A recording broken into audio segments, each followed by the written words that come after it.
Hi, welcome to Yoga by Janelle. Today's class is a beginner's class showing you how to get into some of the most common poses that you'll find in my classes. The first pose is mountain pose. You're just going to plant your feet firmly down onto the mat. You're going to turn your hands to face forward. You're going to lengthen up through your spine from your tailbone to the top of your head. You're going to bring your shoulders down and back. The next pose that we're going to do is called a crescent lunge. In your crescent lunge, you're going to bring your front foot is going to be at a 90-degree angle. Your back foot is going to be extended, the leg extended. The foot is going to be up, driving to the back. You're going to have those hips facing squared off to the front, and your toes should be tracking between your second and third toe. Arms positions are going to be your waist. You can have your arms pulled up in the air, or if you have blocks, you can bring your blocks and have your arms supported on your blocks. That's crescent. We're going to go into the warrior poses. Warrior and crescent lunge are very similar. There's one difference. In warrior 1, you're going to have the same positioning, except for the heel is going to be down and your toe is going to be turned towards a 45-degree angle. You're going to have the same 90-degree angle in the front leg. You can have the same arm position. Warrior 2. Warrior 2, you're just turning out of warrior 1. You might have to rearrange your back foot a little bit. In warrior 2, you're not leaning far forward. You're going to just have that same angle in your leg, tracking between the second and third toe with that knee, and you're gazing over that front arm. Reverse warrior. In reverse warrior, you're going to maintain your leg position, dropping the back hand down, rotating the front arm up, and you're going to go into a side bend.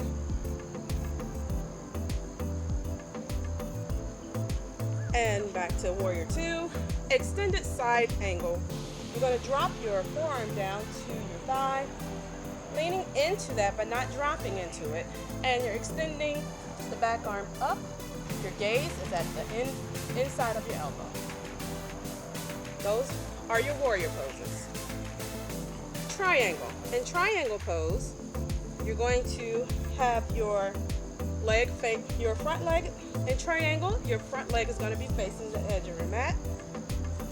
Your back leg is going to be on a 45-degree angle again. You're putting your weight in the back hip, and you're going to lower down to where you can reach foot, ground, block, opening that chest up and lifting that arm. This is triangle.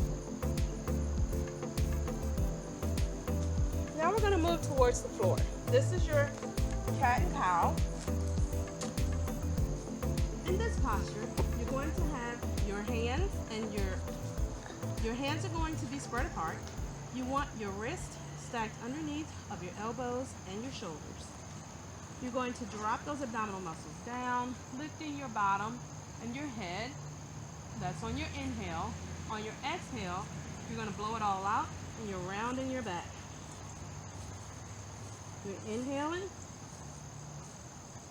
and exhaling, keeping those abdominal muscles drawn in. Now, if you are dealing with back pain or a sciatic issue, herniated disc, you're not going to want to round that back out. You're just going to come straight to here.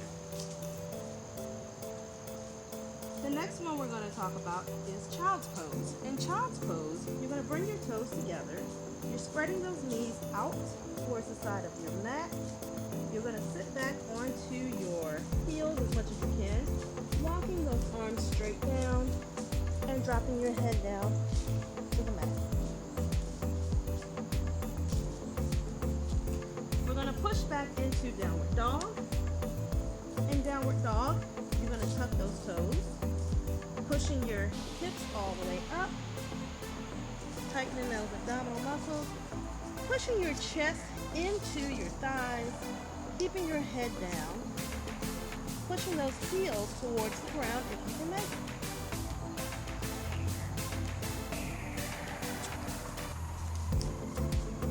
We're going to run through a sun salutation.